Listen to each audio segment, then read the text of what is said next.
કૃષ્ણ કનૈયા લાલ કી જય. ભાગવત ભગવાન કી જય. શ્રીમદ ભગવદ્ ગીતાનો 7મો અધ્યાયનું મહાત્મ્ય, જે જ્ઞાન વિજ્ઞાન યોગ, આપણે સાંભળીએ.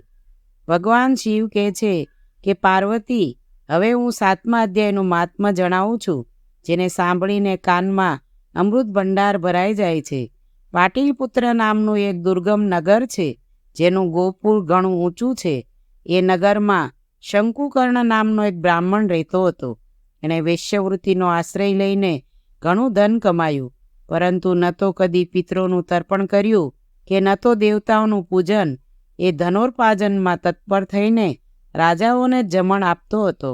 એક સમયની વાત છે, એ બ્રાહ્મણે પોતાનું ચોથું લગ્ન કરવા માટે પુત્રો અને બંધુઓ સાથે યાત્રા કરી. માર્ગમાં અડધી રાતના સમયે જ્યારે ઊંઘી રહ્યો હતો, ત્યારે એક સર્પે ક્યાંકથી આવીને એના હાથમાં ડંખ માર્યો. ડંખ મારતા જ એ બ્રાહ્મણની એવી દશા થઈ ગઈ કે મણિ, મંત્ર અને ઔષધિ વગેરેથી પણ એના શરીરની રક્ષા અસાધ્ય જણાય. ત્યાર પછી થોડીક ક્ષણોમાં એના પ્રાણ જતા રહ્યા. ઘણા સમય પછી એ પ્રેત સર્પયોનીમાં જન્મ્યો. એનું ચિત્ત ધનની વાસનામાં બંધાયેલું હતું. એને પૂર્વ ઘટનાનું સ્મરણ કરીને વિચાર્યું, મેં જે ઘરની બહાર કરોડોની સંખ્યામાં પોતાનું ધન દાટી રાખ્યું છે, એનાથી આ પુત્રોને વંચિત કરીને હું જાતે જ એની રક્ષા કરીશ. એક દિવસ સાપની યોનિથી પીડાઈને પિતાએ સ્વપ્નમાં પોતાના પુત્રો સમક્ષ આવીને પોતાનો મનોભાવ જણાવ્યો. ત્યારે એના નિરંકુશ પુત્રોએ સવારે ઉઠીને મોટા વિસ્મય સાથે એકબીજાને સ્વપ્નની વાતો કહી. એ પુત્રોમાંથી વચેટ પુત્ર કોદાળી હાથમાં લઈને ઘરમાંથી નીકળ્યો અને જ્યાં એના પિતા સર્પયોની ધારણ કરીને રહેતા હતા એ સ્થાને ગયો. જોકે એને દાટેલા ધનની જગ્યાની બરાબર જાણ હતી નહીં, છતાં પણ એને ચિહ્નોથી એના પાકો નિશ્ચય કરી લીધો અને લોભ બુદ્ધિથી ત્યાં પહોંચીને રાફડાને ખોદવાનું આરંભ્યું. ત્યારે એ રાફડામાંથી ઘણો ભયાનક સાપ પ્રગટ થયો અને બોલ્યો, અરે ઓ મૂઢ, તું કોણ છે? કેમ આવ્યો છે? શા માટે દર ખોદી રહ્યો છે? કે પછી કોણે તને મોકલ્યો છે? આ બધી વાતો મારી સામે જણાવ. પુત્ર બોલ્યો કે હું આપનો પુત્ર છું. મારું નામ શિવ છે. હું રાત્રે જોયેલા સ્વપ્નથી વિસ્મિત થઈને અહીંનું સુવર્ણ લેવાના કુતૂહલથી આવ્યો છું. પુત્રની આ વાણી સાંભળીને એ સાપ હસતો હસતો ઊંચા અવાજે આ સ્પષ્ટ વચનો બોલ્યો, જો તું મારો પુત્ર છે તો મને સત્વરે બંધનમાંથી મુક્ત કર. હું પૂર્વજન્મના દાટેલા ધન માટે જ સર્પયોનીમાં જન્મ્યો છું. પુત્રે પૂછ્યું કે પિતાજી, આપની મુક્તિ કેવી રીતે થશે? એનો ઉપાય મને જણાવો, કેમ કે હું આ રાત્રે સૌને છોડીને આપની પાસે આવ્યો છું. પિતાએ કહ્યું કે દીકરા, ગીતાના 7મ અધ્યાય સિવાય મને મુક્ત કરવામાં તીર્થ, દાન, તપ અને યજ્ઞ પણ બધી રીતે સમર્થ નથી. માત્ર ગીતાનો 7મો અધ્યાય જ પ્રાણીઓના ઘડપણ, મૃત્યુ વગેરે દુઃખને દૂર કરનારો છે. પુત્ર, મારા શ્રાદ્ધના દિવસે 7મ અધ્યાયનો પાઠ કરનાર બ્રાહ્મણને શ્રદ્ધાપૂર્વક ભોજન કરાવ. એનાથી નિસંદેહ મારી મુક્તિ થઈ જશે. વત્સ, પોતાની શક્તિ અનુસાર પૂર્ણ શ્રદ્ધા સાથે વેદ વિદ્યામાં પ્રવીણ બીજા બ્રાહ્મણોને પણ ભોજન કરાવજે. સર્પયોનીમાં પડેલા પિતાજીના વચનો સાંભળીને બધા પુત્રોએ એની આજ્ઞા અનુસાર એટલું તથા એનાથી પણ વધુ કર્યું. ત્યારે શંકુકર્ણે પોતાના સર્પ શરીરને ત્યજીને દિવ્ય દેહ ધારણ કર્યો અને બધું ધન પુત્રોને અધીન કરી દીધું. પિતાએ કરોડોની સંખ્યામાં જે ધન વેચીને આપ્યું હતું, એનાથી એ સદાચારી પુત્રો ઘણા પ્રસન્ન થયા. એમની બુદ્ધિ ધર્મમાં પરોવાયેલી હતી, માટે એમને વાવડી, કૂવો, પોખર, યજ્ઞ અને દેવ મંદિર બનાવવા માટે ધનનો ઉપયોગ કર્યો તથા અન્નક્ષેત્ર પણ બનાવડાવ્યું. ત્યાર પછી 7મ અધ્યાયનો સદા જપ કરતા કરતા એમને મોક્ષ મેળવ્યો.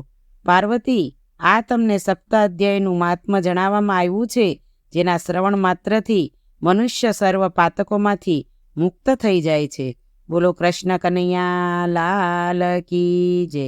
ભાગવત ભગવાન કી જય.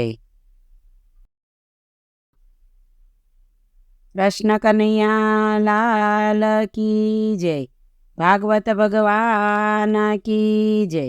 શ્રીમદ ભગવદ્ ગીતાનો 7મો અધ્યાય, જે જ્ઞાન વિજ્ઞાન યોગ, હવે સાંભળીએ. શ્રી ભગવાન બોલ્યા, હે પાર્થ, અનન્ય પ્રેમથી મારામાં ચિત્તને પરોવનાર તથા અનન્ય ભાવથી મારે પરાયણ થઈને યોગમાં જોડાયેલો તું જે રીતે સંપૂર્ણ વિભૂતિ, બળ, ઐશ્વર્ય આદિ ગુણો સહિત સૌના આત્મારૂપ મને વિના સંચયે જાણીશ, એને સાંભળ. હું તારા માટે આ વિજ્ઞાન સહિત તત્વજ્ઞાનને સંપૂર્ણપણે કહીશ, જેને જાણીને સંસારમાં ફરી બીજું કશું પણ જાણવા લાયક શેષ નથી રહેતું. હજારો માણસોમાંથી કોઈ એક મને પામવા માટે પ્રયત્ન કરે છે અને પ્રયત્ન કરનાર યોગીઓમાંથી પણ કોઈ એક મારે પરાયણ થઈને મને તત્વથી એટલે કે યથાર્થ રૂપે ઓળખી શકે છે. પૃથ્વી, જળ, અગ્નિ, વાયુ, આકાશ, મન, બુદ્ધિ અને અહંકાર આ પ્રમાણે આ 8 પ્રકારે વિભાગ પામેલી મારી પ્રકૃતિ છે. 8 પ્રકારના ભેદની તો અપરા એટલે કે મારી જડ પ્રકૃતિ છે. અને હે મહાબાહો, આના સિવાયની છે જેનાથી આખું જગત ધારણ કરાય છે, એને મારી જીવન રૂપાપરા એટલે કે ચેતન પ્રકૃતિ ઓળખ. હે અર્જુન, તું એમ સમજ કે સઘળા જીવો આ બંને પ્રકૃતિથી ઉદ્ભવનારા છે અને હું આખા જગતનો પ્રભવ તેમજ પ્રલય છું, એટલે કે સકળ જગતનું મૂળ કારણ છું. હે ધનંજય, મારા સિવાય બીજું કોઈ પણ પરમ કારણ નથી. આખું જગત સૂતરમાં પરોયેલા મણિઓની પેઠે મારામાં ગૂંથાયેલું છે. હે કૌંતેય, હું જળમાં રસ છું, ચંદ્ર તેમજ સૂર્યમાં પ્રકાશ છું, બધા વેદોમાં ઓમકાર છું, આકાશમાં શબ્દ અને પુરુષોમાં પુરુષોત્તમ છું. હું પૃથ્વીમાં પવિત્ર, ગંધ અને અગ્નિમાં તેજ છું, તેમજ સમસ્ત ભૂતોમાં એમનું જીવન છું અને તપસ્વીઓમાં તપ છું. હે પાર્થ, તું સર્વજીવોનું સનાતન બીજ મને જ જાણ. હું બુદ્ધિમાનોની બુદ્ધિ તથા તેજસ્વીઓનું તેજ છું.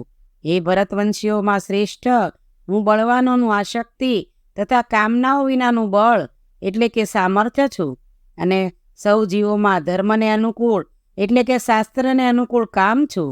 અને વળી જે સત્વગુણમાંથી ઉદ્ભવતા ભાવો છે તેમજ જે રજોગુણથી અને તમોગુણથી થતા ભાવો છે એ બધાને તું મારાથી જ થનારા છે એમ સમજ.